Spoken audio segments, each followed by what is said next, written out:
Hey guys, what's up? Yet another recording. I can't find my camera, sorry. Anyways, this is not the recording I was planning on putting up. The one I was planning on putting up, I'll put up eventually, but I just decided to get this out the way first since I had this fresh in my mind. I was thinking about this last night while I was working, and it's this whole thing that that seems to be popping up about infringing on rights. I mean, lately with religious idiots arguing that trying to get organizations to offer contraceptive coverage on insurance is somehow infringing upon religious people's rights and religious freedom, when in reality what it really is doing is just yet another way of oppressing women and keeping them from being able to exercise their basic reproductive rights. This is really beginning to get on my freaking nerves.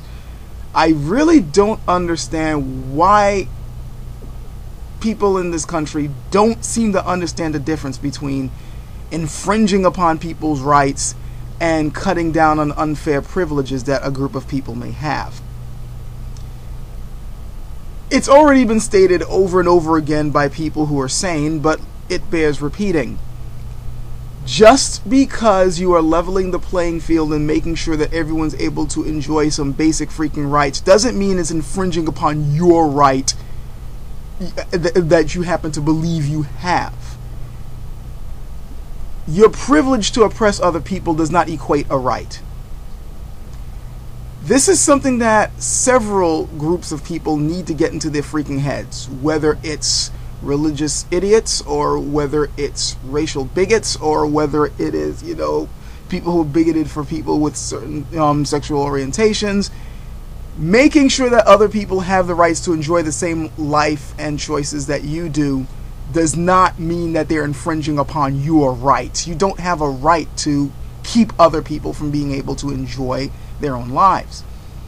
So for the religious idiots out there who are planning on protesting soon on, you're infringing upon my religious freedom, can you please show me somewhere in your doctrine where it is apparently, a religious right to keep other people from being able to get their freaking contraceptives? Yeah, you don't believe in using birth control, okay, fine, but that's you. It's your freaking religion. You get to practice not having to use contraceptives. These people aren't part of your practicing religion. They want to choose to do so. If you happen to be a freaking employer and you're responsible for the welfare of the people under you, then fuck you. If it's part of the healthcare law, then you fucking give them the healthcare law. Because believe you me, not all these people who are asking for birth control pills are doing so because they want to keep from having kids. I know several people who have to take birth control pills for the simple reason that it's the way they have to balance their freaking hormonal issues. It's got nothing to do with birth control.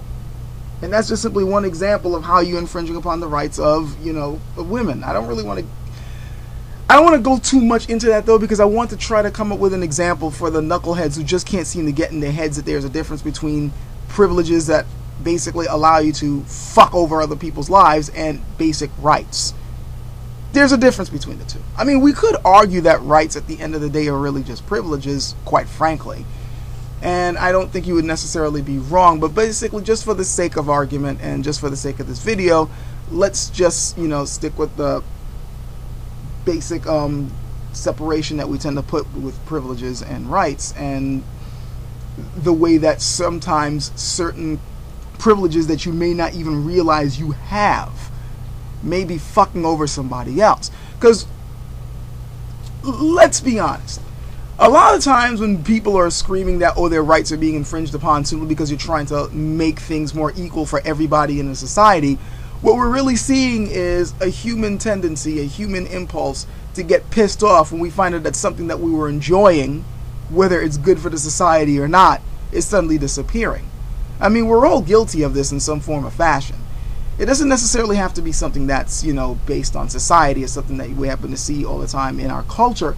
It could be something as simple as our own form of entertainment, and how something that was taken away for the sake of bettering the whole of the situation is not liked by people who may have enjoyed whatever was abusing the situation. To give an example, let's take video games, in particular fighting games. I'm a fighting game fan. Anybody who's known me for any length of time knows this. I've been into fighting games ever since the first Street Fighter. Never mind the fact that the first Street Fighter sucked, but once Street Fighter 2 came out, I was definitely hooked. And I've been, a big fighting game fan since then. And with all the things that we enjoy about fighting games and the complexities of it and the combos and the game engines and all that, there's one issue that constantly keeps coming up that any fighting game fan who's been in the genre for a while knows about, and that is the issue of game balance. For those who don't play fighting games or don't know too much about it, let me try to quickly sum up what game balance is about. Essentially, in fighting games, you tend to have a multitude of characters, sometimes as little as 8, but usually as much as, you can have like 12, 20. There's some games with like 48 freaking characters in it. And the thing is, all these characters have different fighting styles and different ways of using them, different ways of playing against others in order to win a match. And this is where game balance comes in, basically making it so that all the characters have an equal chance, or at least as close to an equal chance as possible, of winning a match, no matter who they happen to be pitted against. So let's say you happen to be using a character who's, say, his particular fighting style tends to be slow but extremely powerful, and you're going up against somebody who's really, really fast, but his blows don't really do that much damage. Well, the balancing issues here have to be that somehow the person who's really, really good at using the slow character should be able to find an opening in the fast person's attack to land a few blows to win a match, while at the same time the person who's using the really fast but weaker character should be able, if he's really good with his character, to find a way to overwhelm the other guy to keep him from using his tools to win. And it should come down to the skill of the player rather than the character being too underpowered or ill-equipped to deal with the match. This is where the issue of game balance comes in, and with so many different character fighting styles and so many different ways of making a character fight in the games, game balance can be a bit of an issue. But it ends up being very important in gamers' minds, because at the end of the day, they just want to be able to pick a character that they like and they feel drawn to, and then play them the way they want to play it and have an equal shot at winning. Nobody likes picking the character that, quite frankly, sucks. They don't want to, they see a character, they really, really like that character, they practice with the character all the time, and they get really good at doing the combos and stuff, and then they go play against their friends, or they go into a tournament somewhere, and they find out they're getting trashed because that character simply can't beat most of the other characters on the roster. That's bad game balance. Now, the real issue starts coming up. Things start getting kind of ugly when, after the game comes out, and it turns out that things need to be tweaked in order to make the game a bit more balanced and a bit more fair for everybody playing. And this happens. I mean, it's very rare that a fighting game comes out that's balanced right off the start, especially these days when you can have like 48 freaking characters in the game. It's hard to balance things with, for all characters. This is why you end up having tier systems for those who know about fighting games and know about, tiers, higher tier, mid tier, low tier, who's easier to win with and so on. But sooner or later, the company that puts out the game, these days anyway, looks at the game and goes, yeah, we can see things are getting unbalanced. This one character is dominating too much. These other characters barely are able to stand up. We have to find a way to, balance the playing field. So what they do is they tend to find ways of, quote-unquote, nerfing the overpowered characters while trying to find ways to strengthen the weaker ones. So they'll tweak move sets, they'll take away certain properties from certain attacks, like they won't make it do as much damage, or they won't give it as much priority. See, I'm probably already losing you guys who don't play fighting games. Priority is just basically how well it's able to snuff out another person's attack before it even starts. Like if my attack is faster than yours, then it tends to have priority over yours, to put it as simple as possible. Basically, it's just they find ways of making the stronger characters weaker. Like they'll tweak some of their moves so they don't do as much damage. And sometimes this pisses off players who are used to that character being overpowered. A good example I can give is Soul Calibur. I'm a Xianghua player in Soul Calibur for obvious reasons. Anybody who knows the game, it should be no surprise. She's the only fighting game character I can think of in just about any fighting game I've ever played who actually uses the Chinese sword as a weapon, and she actually uses it fairly accurately to the way you would use that weapon. And considering that it's a weapon that I practice with in real life, yeah, I was going to use her. And she's lots of fun to use. She's pretty quick, not ridiculously fast, but quick enough, and has some nice silky smooth animations and really good attacks, and she's based on Her whole style pretty much is based on evading the other person's attack while at the same time launching a simultaneous counter of your own and completely devastating your opponent that way. And first Soul Calibur, she worked great. Second Soul Calibur, she was damn good. But the third Soul Calibur, she became way too overpowered. I'll admit it. I'll admit it. Hell, the Soul Calibur 3 was the first Soul Calibur to be completely unbalanced. They just threw the game out and really didn't care too much about balancing issues. They just wanted the game to be fun. And yeah, it was fun, but unfortunately several of the characters were just way too overpowered, way better than others. And suddenly, you know, you're finding characters who pretty much can dominate anyone else, and most other people would have a really hard time fighting against them. And Xianghe was one of those players that just dominated. Her moveset was just fucking insane. To put this in perspective, let's put it this way. Soul Calibur 3 also had a game, its AI was a cheating son of a bitch in higher levels, particularly in certain game modes where it would just pretty much read your controller inputs and block just about everything you threw at it and then beat the living shit out of you. Especially if you happen to have been playing Chronicles of the Sword mode, which was kind of like this weird strategy RPG hybrid thing where I don't even want to get into it, but basically when you were fighting against the computer in that mode, it was an unfair, cheating piece of shit. But when I used Xianghe's playing style against it, I could dominate the computer with just 2 moves. I'm not even kidding. I could walk through. Anyone who's played Soul Calibur 3 is probably like, what the fuck? Yeah, seriously. I could walk through the entire, like, it didn't matter how difficult I made the AI. It didn't matter how hard the opponent was. I could destroy it in 2 moves. I just used 2 moves over and over again and I could win. Sometimes just 1 move. Dominate the entire match. And it was also a move that I like using against people, and she was just really overpowered and ridiculously easy to use against other people, and people hated it.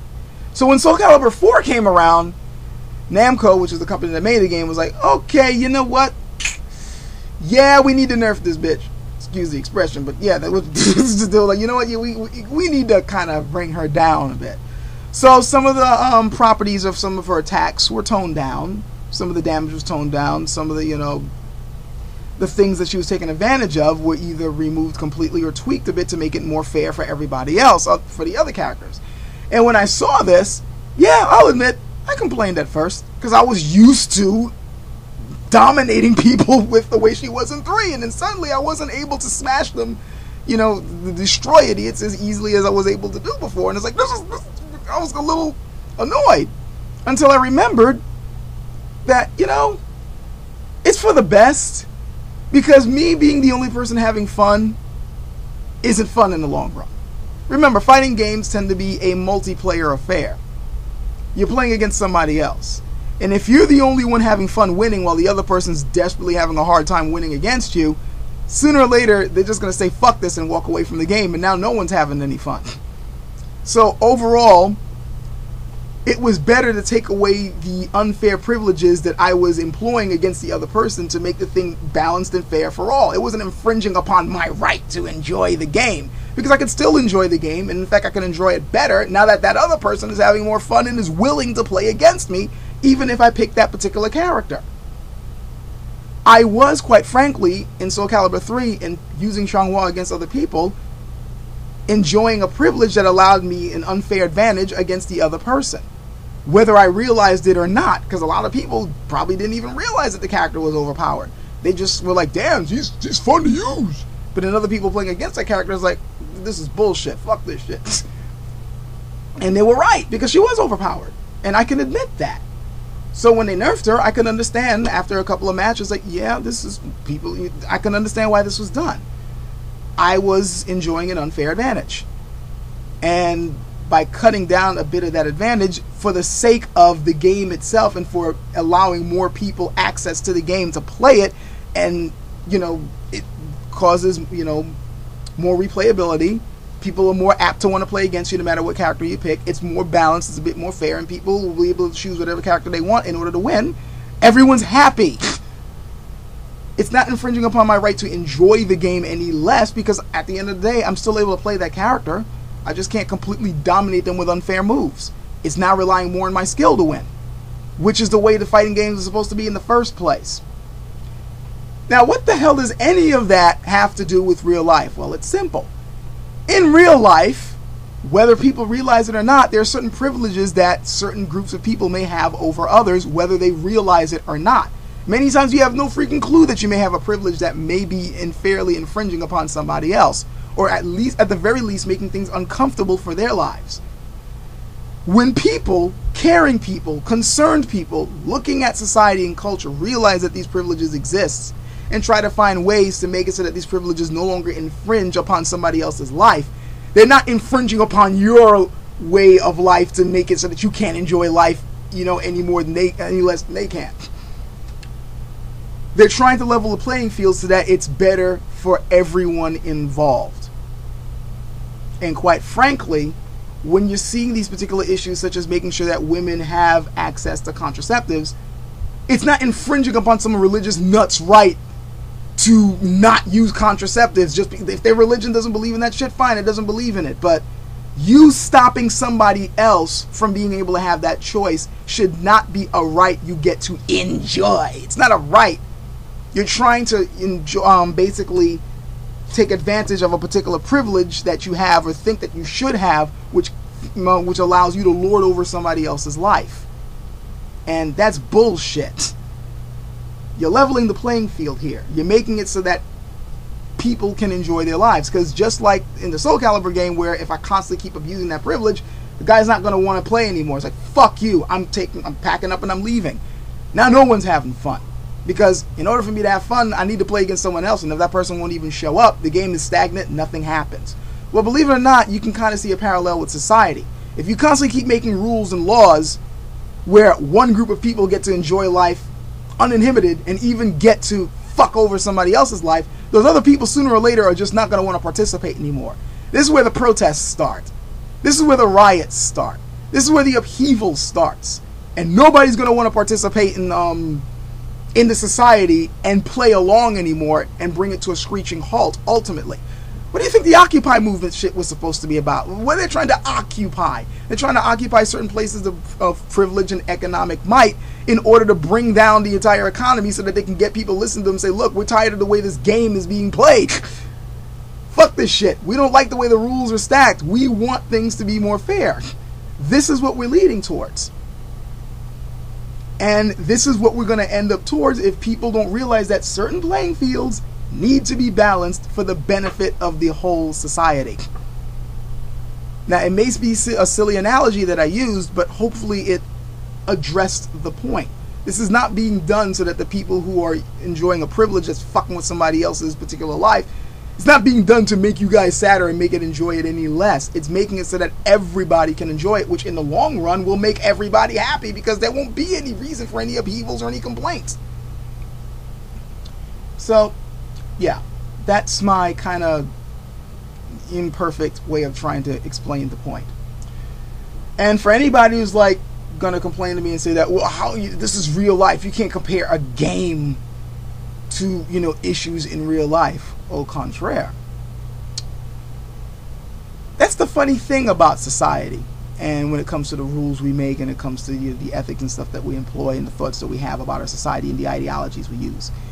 If you really have been paying attention to the way we set up our society, then you'd realize that it is all a game.